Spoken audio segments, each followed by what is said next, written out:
It was a warm spring night, and I sat at a table on the terrace of the Napolitan after Robert had gone, watching it get dark, and the electric signs come on, and the red-green stop-and-go traffic signal, and the crowd going by, and the horse cabs clippity-clopping along at the edge of the solid taxi traffic, the poodles going by, singly and in pairs, looking for the evening meal.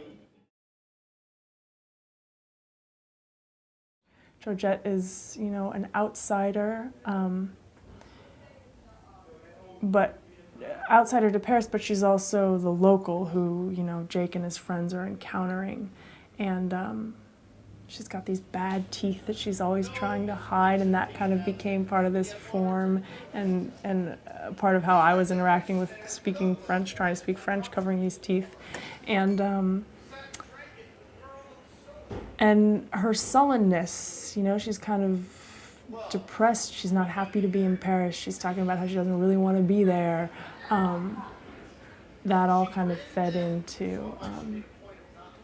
what the form that we were able to create. And of course, this is, a night of partying and play, and that's really what it's about is, in the beginning of the novel, kind of establishing Jake's ease and relationship to Paris, that he can go off, have dinner with this woman, then go out to this night of partying. And so there is a lightness or a playfulness to it all, but I think the work we did with the language allowed us to establish the other things that are going on. Everybody's sick? I'm sick too. You wanted to drink Pernod if you're sick? I met John Collins, the artistic director of the elevator repair service, through the Wooster Group, where he was a sound designer for many years. And he asked me on while the company was working on The Sound and the Fury. So I joined that cast, and that's how I met them. And the elevator repair service has been interested for a long time in their work in putting non-theatrical texts on stage, putting texts that weren't made for the stage into theater. I wish to present my fiancée, Mademoiselle Georgette Lombard. So in the Select, I play various roles, and one of the roles I play is Georgette, and she is the first woman who we encounter in the book, and she's a French whore who Jake meets at a cafe in Paris. She's actually from Brussels, but living in Paris, and that material posed a particular problem. And of course, that's what the company's interested in, all the various problems that come up when putting a novel on stage. And with this piece, with this section of the book, the way it's written, Hemingway has indicated to us, the reader, that Jake and Georgette are speaking in French. He has a few lines that are written in French, and then the syntax of the rest of the writing is French syntax, even though it's written in English. So to us, the reader, it is very clear what is going on. So then the question becomes, how do we translate that onto the stage and make and retain the logic of what Hemingway wrote?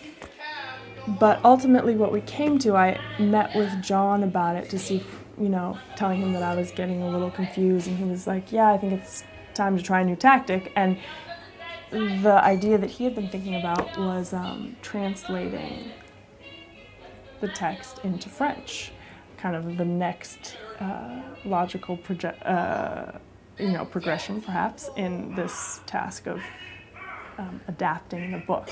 That seemed like the way that we could most clearly tell this story and retain the nuance of Hemingway's language actually required altering his language. So we asked a friend of the company to translate the material and make a recording for me to study. And it was an exciting task for me because I don't speak French, and it was going to be a new vocal mask to explore. So I studied the recording made by Dominique Bousquet, listened to it for many hours and, learned that. And then I began working with other people, native French speakers to help. Well, what will you drink? Alors, qu'est-ce que tu prends? Pernod. C'est pas bon pour les petites filles. Pas des filles, toi-même. Des garçons, un Pernod. On fait un pour moi aussi? Alors, tu vas faire la fête? Bien sûr, pas toi. Oh, je sais pas. On sait jamais dans cette Tu ville. n'aimes pas Paris? Non. Pourquoi ne vas-tu pas autre part? Il y a nulle part où aller. Eh bien, c'est ce que j'appelle être heureuse. Rose, je t'en fous.